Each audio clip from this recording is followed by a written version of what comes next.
Amazing. I just finished watching your gorgeous documentary for the second time, and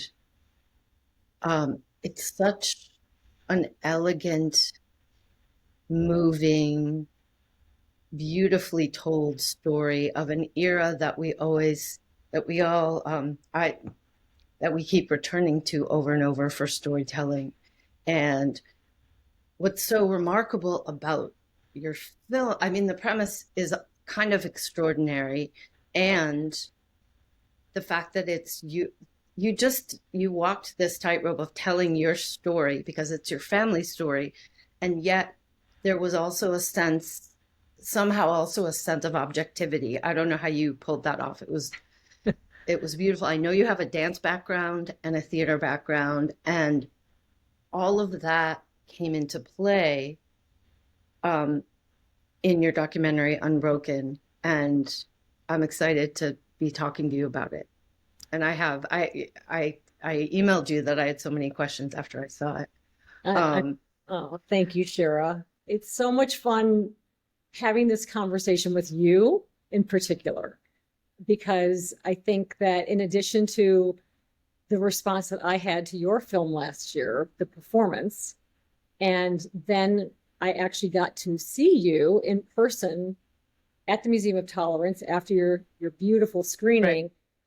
And I was so blown away by the film. I was so moved by it. And actually, we saw each other before the film um, screened. So in the Oh, that's lobby right. beforehand. But that was the first time we saw each other in like 40 years.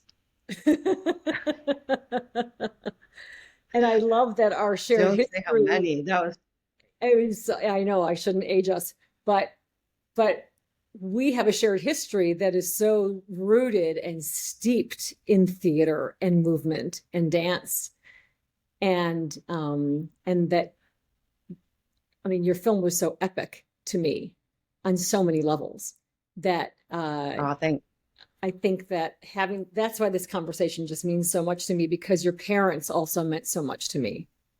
And so I oh, know that so much of your storytelling comes from your parents, comes from the door to door, passing on stories generation after generation. And I think, in answer to your question about having objectivity as well as being the subject, I didn't want to be in my movie.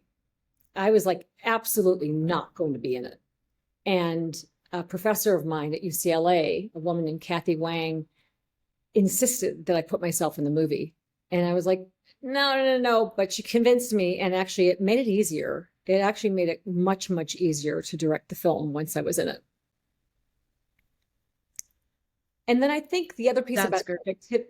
objectivity is that my editor was very, very helpful with that. No question about it. Aaron Soffin was able to really help me aperture out.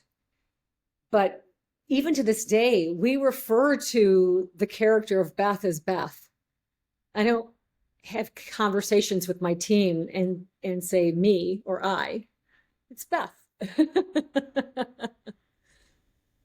Well, yeah, I feel like that kind of yeah, illuminated some of my question, which is the fact that you didn't want to in the beginning meant that it never tipped into like any sort of like, I don't know. I think it's tricky with ancestral stuff because we're all doing people. I haven't done it. My kid actually did 23andMe.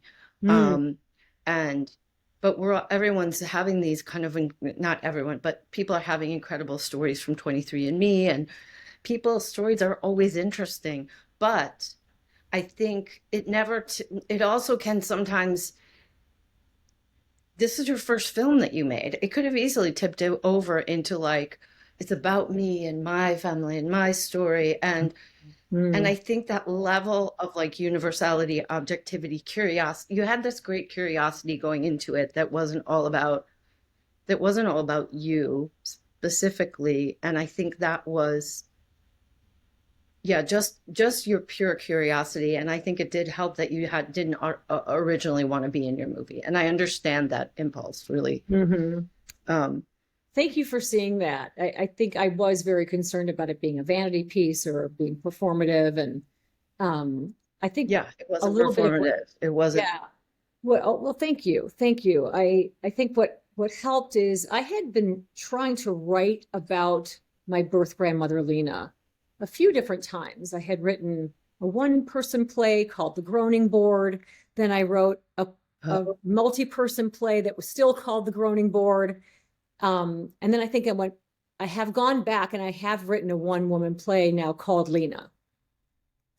And my original oh wow. concept for the and the first That two makes so much plays, sense that you wrote a play first. yes, yes. Yeah. And My first feature was based on a play, and then I think adaptations just help kind of ground. Like the performance was an adaptation of an Arthur Miller short story, and it kind of once you have like source material that you really are passionate about, and you got to explore it through a play, Mhm. which it and bring all of that informed your documentary. Let me just, I didn't even see it, but I know it did. Uh-huh. It absolutely did. And I think the first two plays they never went beyond a reading because Hmm. in my opinion, and I think probably the audience's opinion as well, who knows, I don't know, but they just didn't feel like they were for an audience. They felt like they were for me. They felt very self-therapeutic. And you can feel that when you're on stage. You can feel if you have the audience with you. You can feel just kind of where you are in the landscape of the story, right? And so I just never did anything with those. And that's why I tried moving it from a one-person play to a multi-person play. And even in the multi-person play, it just wasn't asking the right questions. So an experience happened in the summer of 2017 that all of a sudden made me I was going really. to ask you, I think this is the thing I was going to ask you about. Sorry to interrupt. Yeah. No, it's okay. You could go ahead and ask the question because it's probably you're probably um No, I think this is I think what you're about to talk about is what is something I was going to ask you about, which is yes, what was the moment that you knew you yes. had to make this documentary? There was a defining, very specific moment. And that was in the summer of 2017. I had planned on going back to see Germany through my uncle Alphonse's eyes. He and I were very close. My kids were off to college, and we finally made a plan, and he died. So, in many ways, the film is my opportunity to take the trip that we never got to take. But after he died, my mother decided to continue his work, and she wanted to go back to Germany for the very first time. And I think at that time it was 72 years. So we went back, she and my sister and we invited my dad, and we were hosted by the town historians who had been instrumental in helping my uncle Alphonse make the application to Yad Vashem to honor Arthur and Paula Schmidt in the Gardens of the Righteous.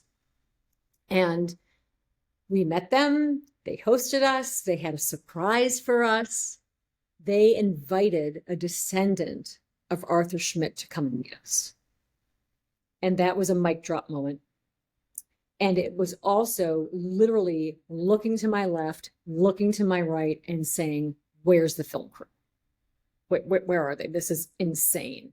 I get goosebumps every time I tell the story. So I actually don't even necessarily tell the story all that often because I get pretty emotional about it. But at the end of the day, it became so clear to me what the shot was. It was the reverse shot. I had always thought about the story through the lens of Beth or my family, the Lane family, or even my mother or her siblings. I always thought about it through that lens. And all of a sudden, when I was touching the descendant of somebody who saved my mother's life, who saved my life, I wasn't even born yet, but meeting him gave me the reverse shot entirely, so that the investigation became about who were all the people along the way who enabled their survival. Because Arthur and Paula Schmidt made it happen, but we discovered that Rudy Fairman made it happen, and there had to still be so many other people along the way that enabled their survival that are not in Yad Vashem, that we don't have paperwork for. that we don't even have stories about, but they had to be there. And so it was that reverse shot that honestly, I made a sacred vow that day. And I said, I don't know how to do this. I've never been on this side of the camera before. I'm not a technical person. I'm a bit of a Luddite, but I certainly have been on many sound stages, with many film crews. I am the actor. When I'm doing a film, I eat lunch with the crew. I don't necessarily eat lunch with all the other actors. I like being with the crew. And so this was my opportunity to like really hang out with the crew. But it was the reverse shot. And I just made a sacred vow that day. And I said, I will make a film and I will not stop until it's finished. And also I had no aspirations about what the film would do or be. It was for my children. It is for my children. It was really just for my own curiosity and to document a story that I knew that if I didn't tell it, it would be lost forever. I know so many of us want to make sure that we document, record our family history. So it's a gift to you and your children, and even probably grandchildren, that you did do this film. But it also has that thing that I think a good film has to have, whether it's documentary, narrative, feature, or whatever it is, that it speaks a universal language. Mm-hmm. And that, with our film, the performance, our post supervisor became kind of a very big fan of the film, and she's a was raised by kind of non-religious parents from Wyoming. Mm-hmm. Like she didn't meet a Jewish person until she was like 30 or something like that. And yet she became a fan of our film as she was, not as she was working on it, but she loved the screen. She was trying to help us produce it even before she came on as a post supervisor. But I think your film is that kind of film, that it's not just a Jewish story. And I think it is really important when making a documentary, that it speaks louder than, as we were saying, it's not a therapeutic exercise for you, and it's not specifically only a Jewish story. It's a larger story. Thank you. It is a much bigger story, because really the story is about Christians. It's about upstanders. It's about the people who stood on the right side of history. That's true too. And did the humanitarian thing. And those weren't necessarily the Jewish people. The Jewish people were being persecuted horribly during World War II, along with everybody else, Roma, Sinti, homosexuals, like the disabled people, like the list goes on and on and on. But it was something that I think we really, what kind of people do we want to be today? And for my family is such a hopeful family, and we have a survival story, which is amazing. How lucky are we that we defied the odds? So I wanted the film to represent that, and not repeat what is necessary, but that's not our story. I didn't want to repeat other stories that remind us of the horrors. Even though my birth grandmother, Lena, was murdered at Auschwitz. This is horrible.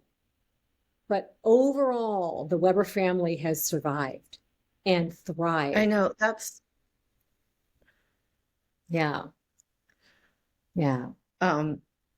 And it's called Unbroken. Oh, there's three things I want to say. One is that one of those most extraordinary moments is in a church when you see your mother's name written on the archival records in the church. Yes. And you find out that her middle name. I want to be careful about that, because that moment is such an extraordinary I'm not going to say what it is. Yeah, don't tell. I love that moment.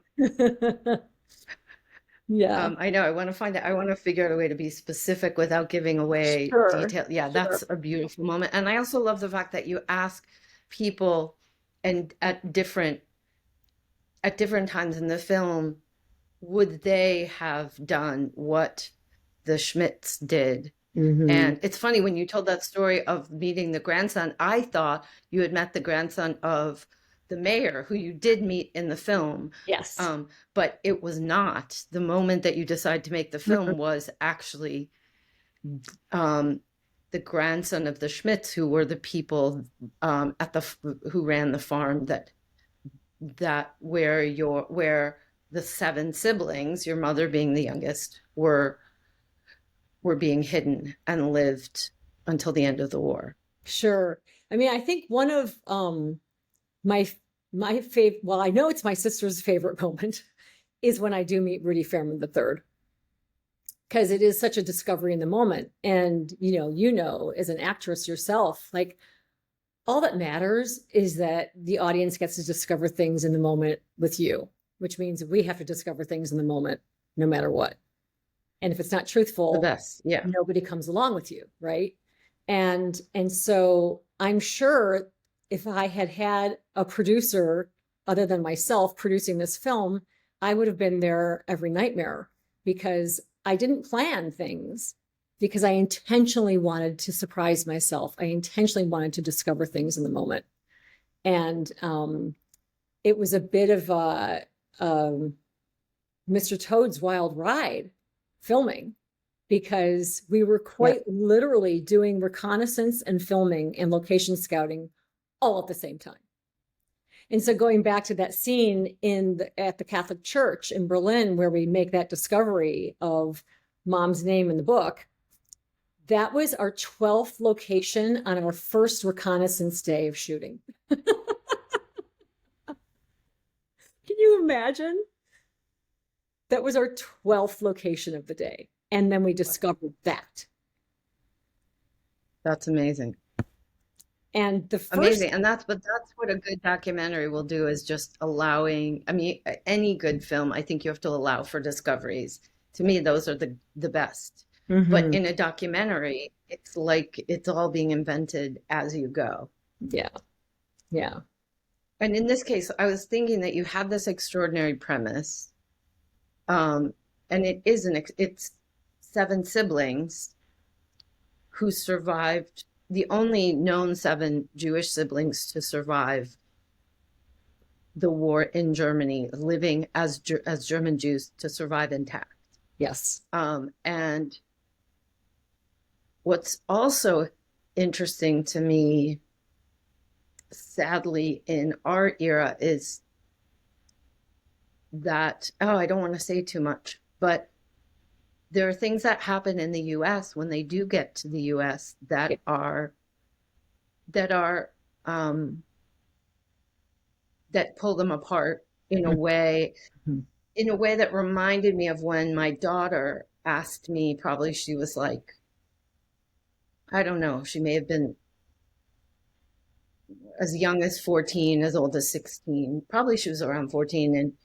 And she said, could the Holocaust ever happen again? And I was a little bit speechless at the moment. I figured out something to say to her, but which isn't what this conversation is about per se, but Well, but it it's is, I think. even in the last few years, even in the last few years, what has happened in our, like, we used to think that Nazi Germany and the US were as far apart could be, and it's changed. And that's why I feel like we do keep returning. And then I have more questions for you, so I don't get off on a soapbox. But I do feel like we have so many stories from before, during, and after World War II, Mhm. because there was this moral clarity that it gave us. It was so, I feel like, a moral clarity that we should have more of now, but don't. Things, Yeah, anyway, but it it's helps true. us sort of look at choices more clearly. Mhm. Mhm. I mean, we filmed in July of 2017. We came home. I mean, sorry, we didn't film. We went to Germany. I made the decision to make a movie in July of 2017. And 3 weeks later, Charlottesville happened. So my decision to make this film happened before Charlottesville. And I am very sorry to say, truly, truly sorry to say that my film becomes more relevant each and every day. And that just breaks my heart. Everything about my film was supposed to be theoretical. It was supposed to be sharing this story of hope. This question that I wear on my sweater, would you hide me, was a theoretical question when I asked that of the students in the courtyard. And this is not theoretical today in America, in US, in the United States of America. This is not a theoretical question right now. And that's not okay. And artists, I truly believe, and this is something that I really learned from your parents too, artists toe the line. We toe the line, and it's our responsibility. It is our responsibility to our communities to share stories through art so that people can remember what it feels like to be an upstander, to do good in the world, to want to be the best version of yourself. I mean, that's, people ask me, what drives you? Like, to, first of all, just to finish this movie, it takes a lot of work. And then to actually carry on and get it seen is a whole other chapter of it. And like, I think what keeps me going is knowing that people need to be reminded that all of us are inherently good and can be good. And sometimes we just need to be reminded that we have courage and we have bravery. And so it's my hope that films, stories, sculpture, poetry, it helps us exercise our muscles of empathy and compassion. And that's, I think, the penultimate goal. Yes, I absolutely, it's really hard to disagree with that. And I also feel like we have to look at the nature of evil as well. Like, I think we can't sort of, I feel like we can't turn away from the dark stuff in order to get to where you're talking about. Yes. Or whitewash things, which no, I don't feel like yours does that. I feel like I want to talk a little bit, and feel free to like veer me away from any of this, but at just from a filmmaking standpoint, my husband is like a huge documentary lover, and I tend to rather watch narrative features or fictional films, but I love a good documentary. And I think I get a little bit like, I don't know what the word is. I get a little bit antsy when it's just talking heads. Oh, yes. And your film is not that. So I feel like you did something that, watching it this last time through, reminded me of, like, for me, editing is really a musical a musical process. It's a rhythmic process. And I weirdly have like a big music background and a not as big dance background. But I feel like what I saw this last time through, and I felt it the first time through, but I was more conscious of it, is there was almost like a choreography. I feel like you had a great editor, worked really well with the editor, but there was like a beautiful flow. It was almost like a musical or choreographic or both flow to the film. And sorry, this is long, but you did it partly through this kind of almost like drawing on screen in real time. You could call it animation, but it felt like the animation was being created in real time, and some calligraphy on the screen coming and going. So you added these layers that helped keep it in this beautiful flow. So it had this elegance to it, but it wasn't ever gratuitous. It felt like it was constantly telling and deepening the story. and without dumbing it down, underlining the important parts. So, and your use of archival footage Hmm. was, and I want to talk about that, but how did you come up with the illustration slash animation piece of this? When I decided to make the movie and didn't know how I was going to do it, the first thing I started to do was just absorb so many other documentaries. And I've always loved documentaries, but I agree with you. I had no interest in doing a talking head documentary. And the other kind of rule I gave myself was I did not want a voice of God documentary either. I didn't want, with all due respect, Morgan Freeman or the marvelous Meryl Streep. I didn't want that kind of narration to infuse the film. And I decided there was a film, a 15-minute short film, I think it was with the New Yorker or something, called I Have a Message for You by this wonderful filmmaker, Matan Rothschilds. You can see it on YouTube. And it had animation that just was so beautiful that he used to tell this Holocaust survivor story. And so, first of all, it gave me permission to use animation. And second of all, I grabbed his 15-minute film and I broke it, I storyboarded it for myself so I could teach myself how he made his film. And then I used that for my animators to say, okay, we're not going to copy any of this, of course, but this frame here and the way that they went from this part of the story to that part of the story, that's the kind of shift we need to have happen. That's the kind of magical realism we need to have experience. We all need to experience that together. And so we all use that film over and over again to really help us develop our own kind of set of colors.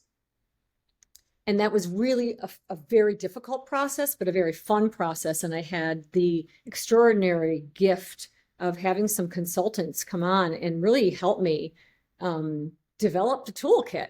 So Andy Hall, formerly of Elastic, he came on and really helped me learn how to talk like a director of animation. I didn't know how to do it, but he taught me how to do it. Even to the point where one day he said, we weren't getting, we call it Lena Arrested, we weren't getting the timing of Bela being put in the closet properly. And he said to me, well, you're an actress. Get your husband to take your phone and film yourself doing it. Just do it. Just act the whole scene out. And so that's what I did. I love this. Yeah. And so I That's acted out, fantastic. and then I sent that to the animators. And then they finally got the timing right of like the door knock and the dog's barking and like get her in the closet and that kind of stuff. And I love this time through, I noticed like I think it's one of the only times you do it, just Bella's face and the big blue eyes kind of over the truck taking her mother away was is beautiful. Thank you. It's That was it's the first, powerful. the And her company. fear came through. Oh, I love that hearing about your process there because I see it was really conscious. And yeah, I think sometimes people see films of first-time filmmakers and I think sometimes there's a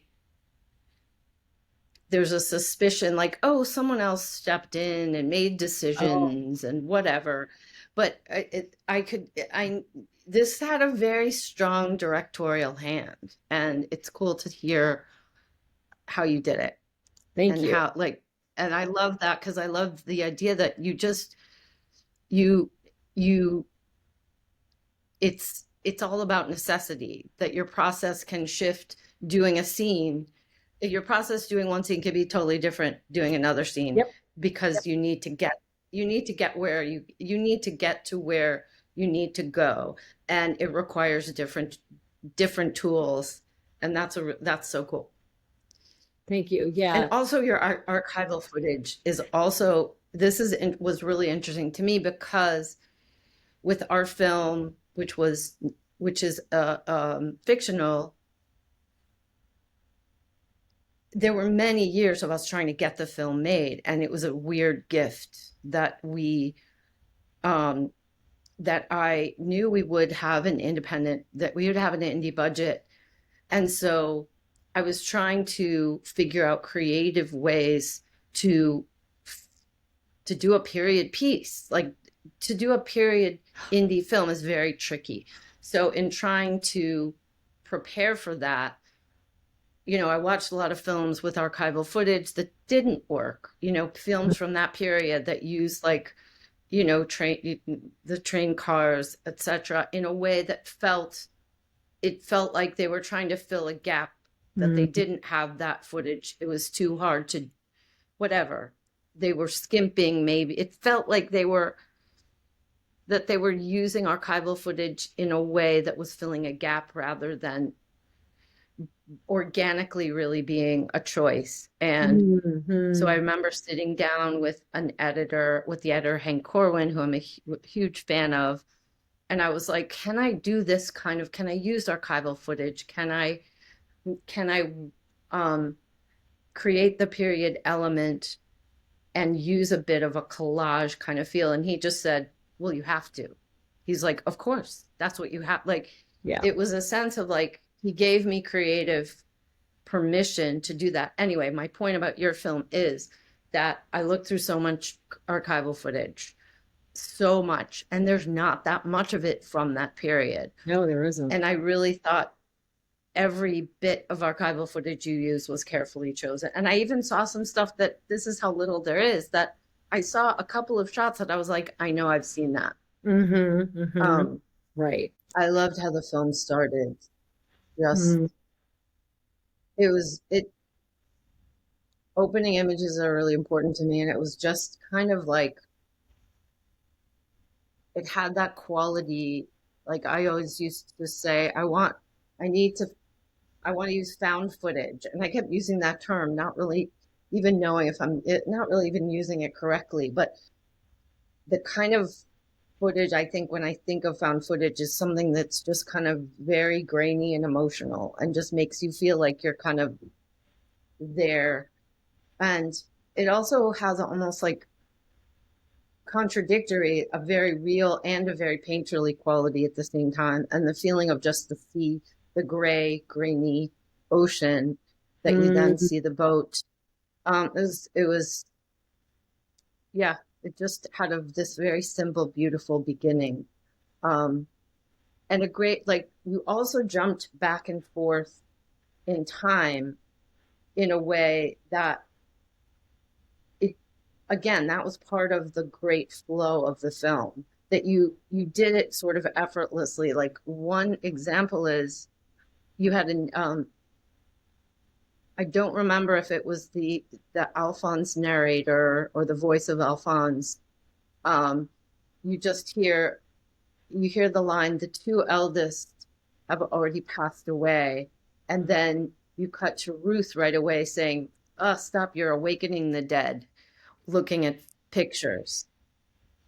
And that cut from narrative kind of objectivity to this immediate, like, Ruth looking at photos. It was a gorgeous edit from past to present. Thank you. I have to give credit to my editor, Aaron Soffin. He was able to take my ideas and make them manifest. And he taught me so much about my footage.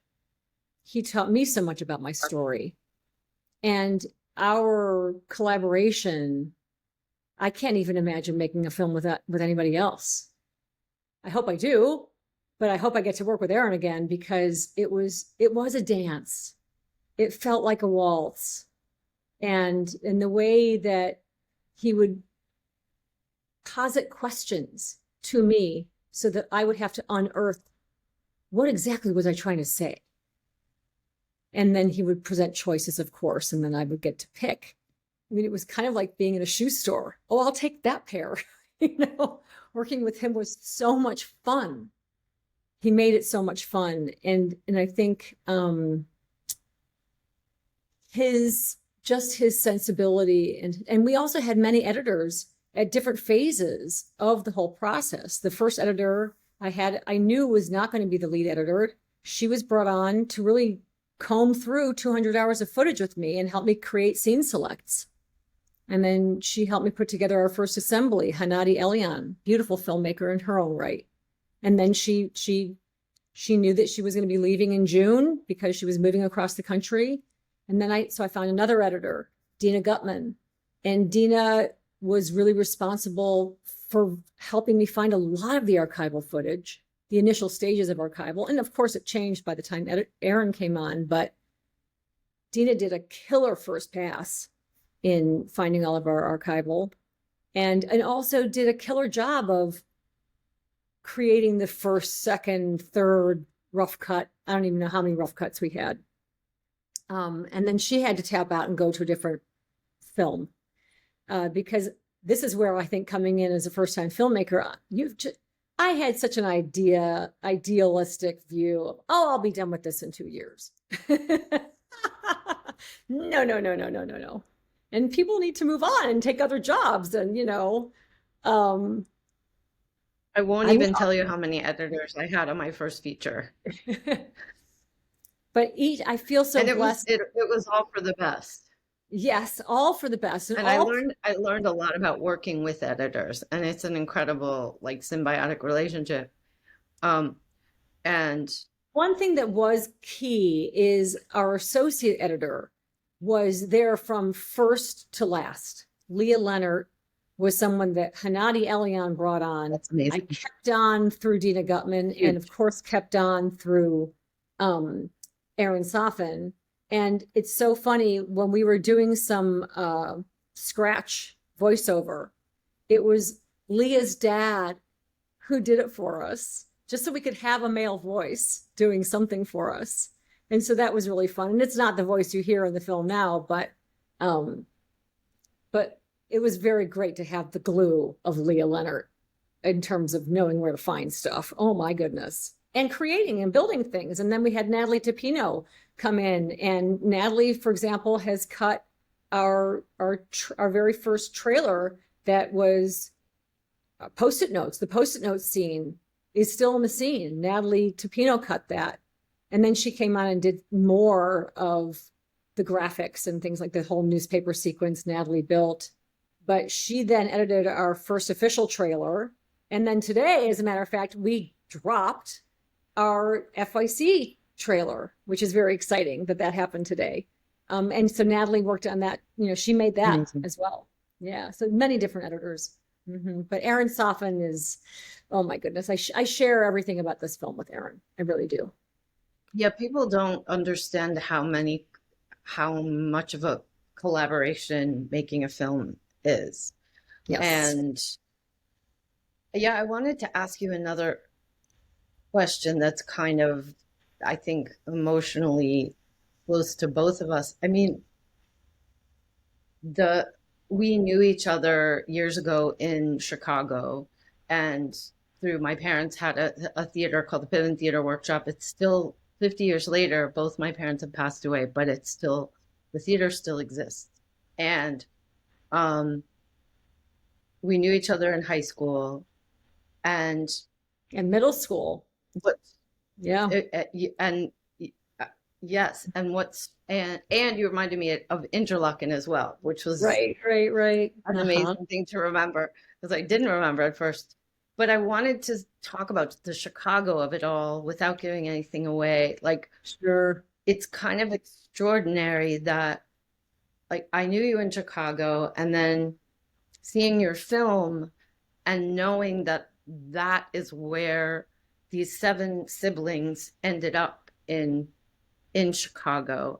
And the fact that your mother, I mean, most of the Holocaust survivors that we know now most of them were children during that time. Yes. I have a close friend, you may remember him from the workshop, but no, I think you may have been gone, John Moses.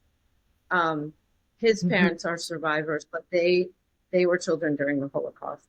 And your mom was the youngest, and what about the Chicago of it all? Yeah. I learned that she was adopted when I was 6 years old, which is the same age that she was when she was adopted. And I also learned that she had 6 other siblings, but I was told that I would never meet them. So it was one of those things that kind of scratched at the back of my mind. And even though I haven't lived in Chicago for years and years and years, I do feel like a Chicago native. And there was something about the way Chicago held this family, even though they do get separated, but they come back together again. So many of them stayed in Chicago. Two of them moved away eventually when they started their families. But my parents, both my mom and my dad, they have never lived anywhere else. My dad has never lived anywhere else other than Chicago. And now my mom, since she emigrated, she's never lived anywhere else other than Chicago. I've lived in many parts of the country, many, many parts of the country. They haven't. My mom even went to Northwestern. So once she came to Chicago, that was it. And what I always loved about Chicago, or at least the family that I was raised in, I remember sleeping over at my grandparents' house once. I mean, frequently I would sleep over at their house on the south side of Chicago. My grandpa was a neurosurgeon and could be a very foreboding character. And I'm not kidding, Shira. If anybody were to ever play my grandfather in a film, it would be Bern Piven. And if not Bern Piven, Dad. it would be James Earl Jones. That was my grandpa. A booming basso, full of life, commands the room, storyteller. That was my grandpa. But one time I was But sleeping not an over. actor like James Earl Jones, a neurosurgeon. Right. And my grandmother was an artist. She was a sculptor and a painter and a welder. And And are these your mother's adoptive parents? Yes, yeah. And we only ever refer to them as my mom's parents and my grandparents because that's all we ever knew. So when I refer to all the different generations, I refer to Alexander and Lena as my birth grandparents because that's, I never knew them as grandparents. And I think so much of this exploration with Unbroken is trying to get to know them and who were they, because I can't say that I feel, for lack of a better word, close to them. And yet, how could I not? And so this was my way of just trying to get like a little clue about where do I come from? And because there are many parts of me that are not like my parents at all. So where does that come from? Like, where does my road rage come from? Not my parents, silly little things like that. And I think even at the end of the film, when we're going up Lakeshore Drive, it was so important for me to get I have so many little Easter eggs in there that you may recognize that are important to me about Chicago in particular. Like my synagogue where I became a bat mitzvah is in the film. I just was, and that's archival also.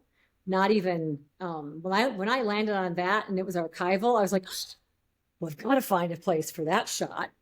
That was cool. That was a cool shot. Yeah. and Um, yeah, so I was just going to say like that, it took me a very long time. And this is where Aaron Soffin comes in again. The very last piece of narration that I have in the film, because I bookend the film, is talking directly to Lena.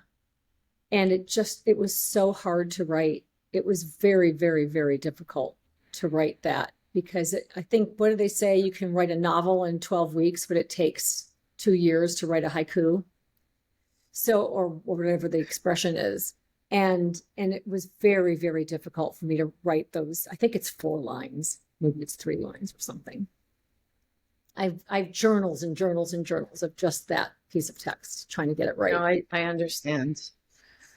I understand. And that's the other heartbreaking part of the story. It's funny. I was just, as we start to wrap up, gonna ask you about,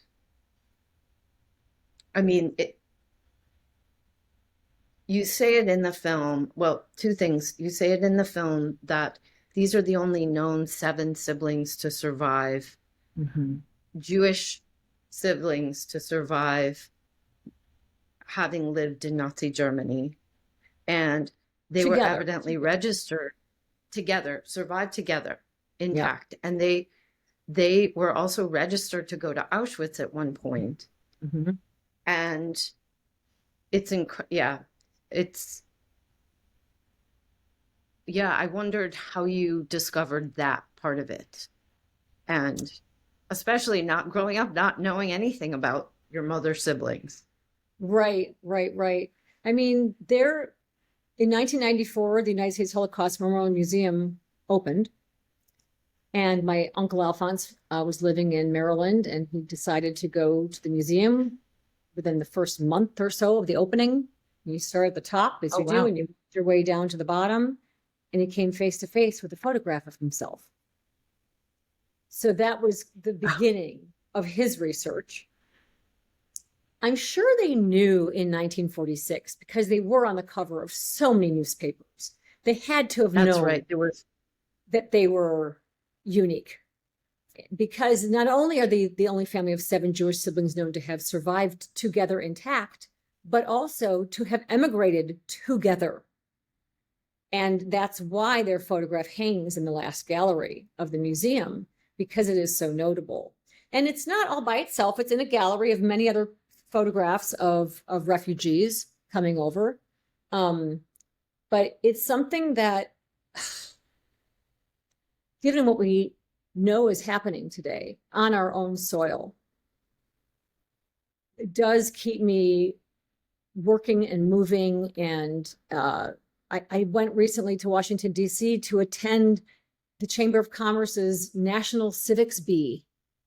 It was the most extraordinary day of watching all these middle schoolers answer questions about civics. And then one kid wins a bee and he gets $100,000 for his college education. Where are the civics in our country? Who is teaching civics? And if Unbroken can potentially give a parent an opportunity to teach civics at the dinner table, since it's not being taught in our schools, well, yay, good. or to teach about what a genocide is, and Yes. that it is not an isolated incident, No. and that it's not only a World War II, as we know, it's not only a World War II phenomenon in the past. And those moments that you ask people in the film, would you have done what the Schmidts did, were moments where the audience then also has to ask themselves that question.